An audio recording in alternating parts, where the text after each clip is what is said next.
Dunyadari is brought to you by Infinix Hot 10 Play.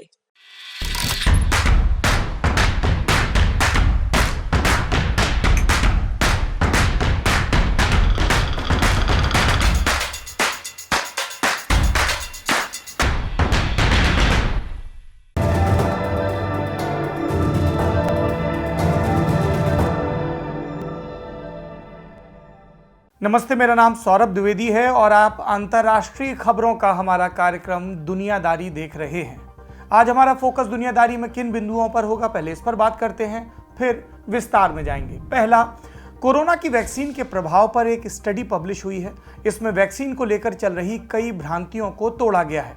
इस study के बारे में विस्तार से बात करेंगे क्योंकि इसमें एक अच्छी खबर है कोरोना ट्रांसमिशन के बारे में। नहीं, ट्रांसमिशन तो अच्छा नहीं होता है, लेकिन जो खबर है वो ट्रांसमिशन को रोकने के बारे में है। महामारी से जंग पर इसका क्या असर पड़ेगा ये जानेंगे। दूसरा बिंदु अफ्रीका के एक देश से जुड़ा है जिसके उच्चारण को लेकर मेरी जीभ लटपटाती है, तो मैं 2-4 बार देश का नाम बोलूंगा और उसके बाद ये देश कहकर काम चलाऊंगा। इस देश का नाम है जिम्बाब्वे। ठीक बोला, मुझे ऐसा लग रहा है। सरकारी आंकड़ों के मुताबिक ये देश कोरोना से अधिक प्रभावित नहीं हुआ।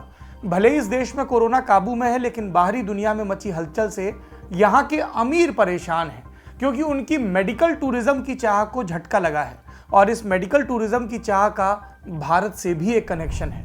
तीसरा बिंदु, भारत में कोविड से मरने वालों की संख्या 2 लाख के पार चली गई, दुनिया में चौथे नंबर पर, अमेरिका, ब्राजील और मैक्सिको के बाद। 28 अप्रैल को एक दिन में लगभग 3,80,000 कोरोना के केस आए। लगातार 7वें दिन आंकड़ा 3 लाख के पार पहुंचा। भारत के इस हालात पर इंटरनेशनल प्रेस लगातार लिख रहा है। पिछले 48 घंटे में क्या लिखा ये जानेंगे। अब विस्तार से बात करते हैं। सबसे पहले कोरोना वैक्सीन के असर पर छपी रपट की बात। पब्लिक हेल्थ इंग्लैंड यानी कि PHE, इसने कोरोना के टीके के प्रभाव पर रिसर्च की। PHE ब्रिटेन की सरकारी हेल्थ एजेंसी है। इसे 2013 में बनाया गया था। ये agency department of health and social care के अंतर्गत काम करती है। ये लोगों की हेल्थ ठीक रखने, स्वास्थ्य सुविधाओं में फैली असमानता को कम करने का काम करती है। PHE ने कोरोना वैक्सीन की खुराक ले चुके लोगों पर रिसर्च की। पता चला कि अगर वैक्सीन ले चुके व्यक्ति को संक्रमण होता भी है तो उससे घर के बाकी लोगों में संक्रमण फैलने की आशंका कम हो जाती है। उन लोगों में आशंका कम हो जाती है जिन्होंने वैक्सीन नहीं ली। कितनी कम हो जाती है? 38 से 49% तक। वैक्सीन लेने वालों में संक्रमण के लक्षण विकसित होने की जो प्रोबेबिलिटी है वो भी 60 से 65% घट जाती है।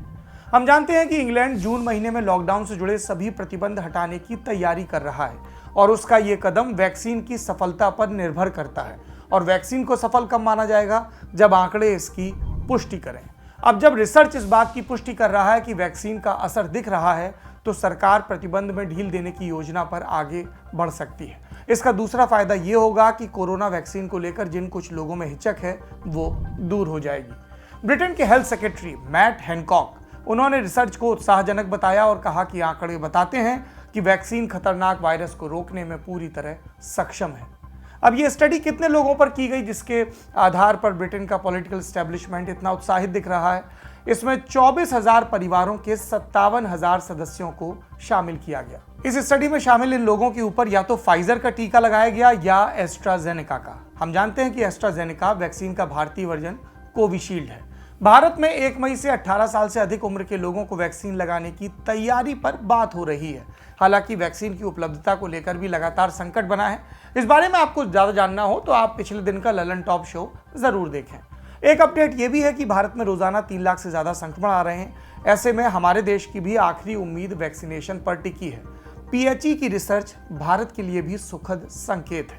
PHE ने साफ कहा, वैक्सीन लगाने के बाद भी लोग सावधान रहें, जागरूक रहें, सोशल डिस्टेंसिंग का यथासंभव पालन करें, हाथों को धोते रहें, मास्क लगाए रहें।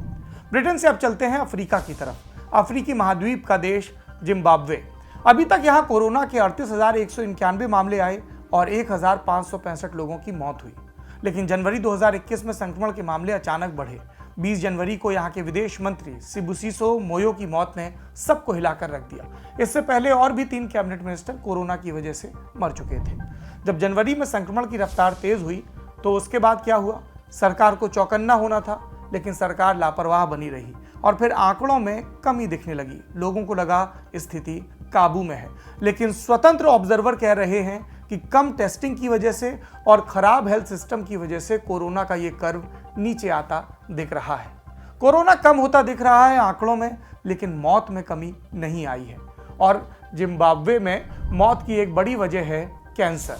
यहाँ हर साल कैंसर से 5,000 से ज़्यादा नए मामले सामने आते हैं और 1,500 से ज़्यादा लोगों की मौत हो जाती है। और कोरोना के कंटेक्स्ट में ये हालात और भी बिगड़ गए हैं और इस देश का हेल्थ सिस्टम महामारी के भार को झेलने के लिए तैयार नहीं है। कोरोना के चलते कैंसर अस्पतालों को भी बंद करना पड़ा, क्योंकि संसाधन कोरोना के मरीजों के इलाज में लगाने पड़े और जो गरीब हैं उन्हें तो अस्पताल भी नहीं मिल रहे। और सबसे ज़्यादा परेशानी फिर भी कहा जा रहा है कि रईसों को हो रही है। अब ये तो बहुत विरोधात्मक बात हो गई। कैसे?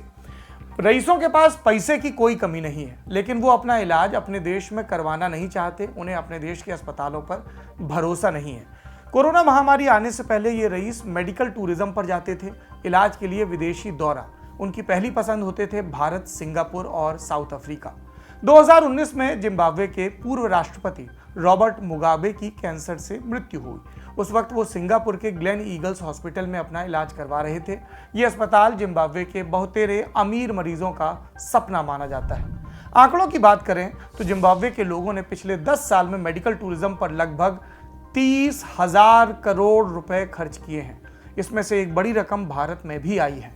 मेडिकल टूरिज्म पर जाने वाला हर व्यक्ति औसतन 15 लाख रुपए तक खर्च करता है और जहां तक सरकार की बात है, वो एक नागरिक के इलाज पर औसतन 1,500 रुपए खर्च करती है। 15 लाख बनाम 1,500। अब यहाँ 15 लाख वाला जोक मत याद करिएगा। सरकार का इरादा है कि कानून बनाकर अमीरों को बाहर जाने से रोका जाए। इसके लिए जरूरी है कि जिम्बाब्वे सरकार अपने यहाँ हेल्थ सिस्टम ठीक करे, स्वास्थ्य सुविधाओं पर खर्च बढ़ाए। लेकिन फिलहाल ये दोनों नहीं हो रहे। कोरोना ने अमीरों के मेडिकल टूरिज्म पर रोक लगा दी और अब इसका खामियाजा पूरे देश को भुगतना पड़ रहा है। अब लौटते हैं भारत की तरफ। 27 अप्रैल को हमारे यहाँ मरने वालों का आंकड़ा 2 लाख के पार पहुंचा। और ध्यान रहे कि आंकड़ा सरकारी है, क्योंकि मीडिया रपटे और प्रत्यक्षदर्शी लगातार कह रहे हैं कि टेस्टिंग और मृत्यु का एक बड़ा ऐसा नंबर है जो सरकारी आंकड़ों में दर्ज नहीं हो रहा। बतौर सरकार भारत में कोरोना से 2 लाख से अधिक लोगों की जान चली गई है, तो इस सरकारी आंकड़े के हिसाब से भी स्थिति विभत्स है। ज्यादातर मौतें अस्पताल और बुनियादी इलाज के अभाव में हो रही हैं। किसकी नाकामी है? कौन जवाबदेही लेगा? भारतीय मीडिया में चल रही खबरों से आप भली भांति परिचित हैं, क्योंकि यहाँ पर लगातार बात हो रही है। कोई सिस्टम का जिक्र कर रहा है और वो कोई बाकायदा नाम लेकर प्रधानमंत्रियों और मुख्यमंत्रियों की बात कर रहा है। लेकिन इंटरनेशनल प्रेस में क्या छप रहा है, ये भी जान लेते हैं। 28 अप्रैल को द वॉशिंगटन पोस्ट ने भारत की स्थिति पर रिपोर्ट छापी। शीर्षक लगाया, Modi's pandemic choice, protect his image और protect India, he chose himself. Hindi में अर्थ, महामारी में मोदी के पास क्या विकल्प थे, अपनी छवि बचाएं या भारत को बचाएं। उन्होंने खुद को तरजीह दी। रिपोर्ट में अंदर क्या था, मुख्य बातें आपको बताते हैं। अस्पताल और दवाई के लिए जूझते लोगों की चर्चा, सोशल मीडिया पर लगाई जा रही गुहारें, ऑक्सीजन की कमी से मर रहे लोग और शमशान की कतार में पड़ी लाशें, इस पर सबका ध्यान है। अखबार के मुताबिक जिस समय सरकार को पीपीई किट्स का स्टॉक जमा करना था, वैक्सीन का प्रोडक्शन बढ़ाना था, टेस्टिंग की रफ्तार बढ़ानी थी, उस वक्त वो अपनी ऊर्जा विरोधियों को परेशान करने में लगा रही थी। मोदी ने वर्ल्ड इकोनॉमिक फोरम की मीटिंग में यह दावा तक कर दिया कि भारत कोरोना को हरा चुका है। अखबार ने बिना मास्क के चुनावी रैलियां करने, कुंभ का आयोजन करने और राजनीतिक फायदे के लिए जनता की जान को खतरे में डालने के लिए भी मोदी सरकार की आलोचना की। अब दूसरे अमेरिकी अखबार की तरफ चलते हैं, न्यूयॉर्क टाइम्स। इसकी हेडिंग थी, there is a catastrophe in India, illness is everywhere. यहाँ प्रलय चल रहा है, भारत में हर तरफ बीमारी पसरी हुई है। ये रिपोर्ट नई दिल्ली में अखबार के ब्यूरो चीफ जेफरी गेटलमैन ने लिखी। उन्होंने बयां किया कि खौफ के साए में जीना कैसा होता है। रिपोर्ट की शुरुआत में जेफरी लिखते हैं, शमशान में लाशों का ढेर है। ऐसा लगता है मानो अभी अभी कोई युद्ध खत्म हुआ हो। 24 घंटे आग जलती है।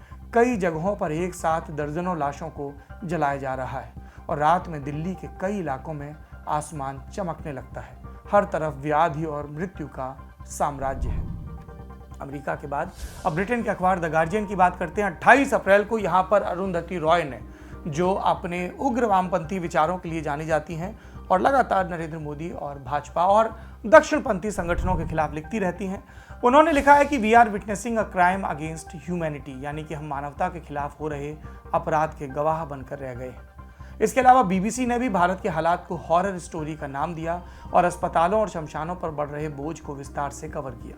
ब्लूमबर्ग ने लिखा, भारत में युद्धकाल चल रहा है। अल जजीरा ने भारत की स्थिति पर एक फोटो स्टोरी पब्लिश की जिसमें कुंभ, नेताओं की चुनावी रैलियां, छठ पूजा और किसान रैली में इकट्ठा हुई भीड़ की तस्वीर लगाई। और फिर चैनल ने लिखा कि भारत में आई कोरोना सुनामी के पीछे इन्हीं इवेंट्स की भूमिका है। न्यूज एजेंसी रॉयटर्स ने मुंबई में कब्र खोदने वाले मजदूरों की कहानी साझा की कि कैसे कोरोना से हो रही मौतों ने उनका रूटीन बिगाड़ा। रमजान के महीने में भी वो बिना थके पूरे दिन काम कर रहे हैं। जहां रिश्तेदार अपने लोगों का साथ छोड़ रहे हैं, वहां इन मजदूरों ने मोर्चा संभाल रखा है, पीपीई किट्स और सरकारी सहायता न मिलने के बावजूद। जर्मनी के मीडिया संस्थान डॉयचे वेले ने भी लिखा कि अब भारत सरकार को इस संकट की जिम्मेदारी स्वीकार कर लेनी चाहिए। सच्चाई को नकारने और सोशल मीडिया को सेंसर करने से स्थिति और खराब होगी। हम जानते हैं कि हमारा देश इस समय भयानक आपदा का सामना कर रहा है। कई लोग कहते हैं कि अंतर्राष्ट्रीय मीडिया जब नरेंद्र मोदी सरकार की या दूसरी सरकारों की आलोचना करती है तो उनके अपने बायस्ड होते हैं, लेकिन सत्यता एक तो है कि देश में कोरोना की लड़ाई चल रही है और देश के आम नागरिक क्या सोशल मीडिया, क्या अस्पताल के बाहर मदद के लिए पुकार कर रहे हैं, पूरी तरह से असहाय होकर। इस सत्य से कोई कैसे इनकार कर सकता है? तो ऐसे में बेहतर है कि चाहे हमारे प्रधानमंत्री नरेंद्र मोदी हो, चाहे अलग अलग राज्यों के मुख्यमंत्री हो, वो इस समस्या को सुलझाएं और उसकी शुरुआत सत्य को स्वीकारने से होती है। यह था हमारा बड़ी खबर सेगमेंट। अब सुर्खियों की तरफ चलते हैं। पहली सुर्खी स्पेन से है। स्पेन जून 2021 से विदेशी पर्यटकों के लिए अपनी सीमा खोलने की तैयारी कर रहा है। यहाँ के पर्यटन मंत्री फर्नांडो वाल्देज ने बताया कि इसके लिए मई के महीने में पायलट टेस्ट किया जाएगा। फिलहाल यूरोपियन यूनियन अपने नागरिकों के लिए डिजिटल पास जारी करने पर विचार कर रहा है। ये उन लोगों को मिलेगा जिन्होंने कोरोना की वैक्सीन लगवाई हो या उनकी टेस्ट रिपोर्ट नेगेटिव हो या वो हाल में कोरोना से रिकवर हुए हों। इससे पहले डेनमार्क और इजराइल भी अपने यहाँ कोरोना पास का सिस्टम लागू कर चुके हैं। स्पेन ने भारत में कोरोना के हालात को देखते हुए एक नियम और भी जारी किया है। भारत से आने वाले यात्रियों को 10 दिन के लिए क्वारंटीन होना पड़ेगा और इससे पहले भारत में स्पेन के दूतावास उसने एक और एडवाइजरी जारी की। अपने नागरिकों से कहा, जल्द से जल्द देश लौटाओ। अमेरिका ने भी अपने नागरिकों को भारत छोड़ने की सलाह दी है। दूसरी सुर्खी कोलंबिया से है। 28 अप्रैल को यहाँ एक जोरदार प्रोटेस्ट हुआ। बोगोटा, मेडलिन और केली समेत कई शहरों में हजारों लोग इकट्ठा हुए। पुलिस के साथ इनकी झड़पें भी हुई। प्रदर्शन की वजह सरकार ने नागरिकों और उद्योग धंधों पर टैक्स बढ़ाने का प्रस्ताव पेश किया। इसके अलावा टैक्स में पहले से मिल रही छूट को कम करने की बात की। सरकार कह रही कि अर्थव्यवस्था कोरोना से तबाह है, हमें इस टैक्स से मदद मिलेगी। प्रदर्शनकारी कह रहे हैं कि इससे गरीब और मंझोले क्लास को, मिडिल क्लास को चोट पहुंचेगी। कोलंबिया में कोरोना के 28 लाख से ज्यादा मामले सामने आए हैं और 20,000 लोग मर चुके हैं। आज की तीसरी सुर्खी अमेरिका से। फेडरल ब्यूरो ऑफ इन्वेस्टिगेशन यानी कि FBI ने डोनाल्ड ट्रंप के पर्सनल वकील रहे रूडी गुलियानी के ठिकाने पर छापेमारी की। FBI ने उनके दफ्तर और अपार्टमेंट से कई कंप्यूटर और दूसरे डिवाइसेस जब्त किए। गुलियानी के खिलाफ कार्रवाई क्यों हो रही है? इल्जाम है कि 2020 के अमेरिकी राष्ट्रपति चुनाव से ठीक पहले गुलियानी ने यूक्रेन पर अनैतिक दबाव डाला। यूक्रेन की सरकार से कहा कि ये जो दूसरी पार्टी के, डेमोक्रेटिक पार्टी के उम्मीदवार हैं जो बाइडन और उनके सपूत हंटर बाइडन, इनके खिलाफ टैक्स फ्रॉड की जांच शुरू की जाए। गुलियानी का मकसद था कि अगर ऐसा हो गया तो जो बाइडन बदनाम होंगे और डोनाल्ड ट्रंप के मुकाबले चुनाव में पिछड़ जाएंगे। हम जानते हैं गुलियानी इसमें सफल नहीं हुए। वो एक समय डोनाल्ड ट्रंप के बाद अमेरिका के सबसे ताकतवर शख्स माने जाते थे, लेकिन अब FBI की जांच का उन्हें सामना करना पड़ रहा है। आज की दुनियादारी में इतना ही। भारत सरकार ने 18 साल से ऊपर के लोगों को कोरोना की वैक्सीन लगाने के लिए रजिस्ट्रेशन शुरू कर दिया है। आप कोविन या आरोग्य सेतु ऐप पर अपना नाम दर्ज करा सकते हैं। खुद भी वैक्सीन लें, अपने आसपास के लोगों को भी जागरूक करें, सुरक्षित रहें और जिसकी भी मदद कर सकते हैं सुरक्षित ढंग से करें। उम्मीद है कि कल फिर मुलाकात होगी। शुभ रात्रि।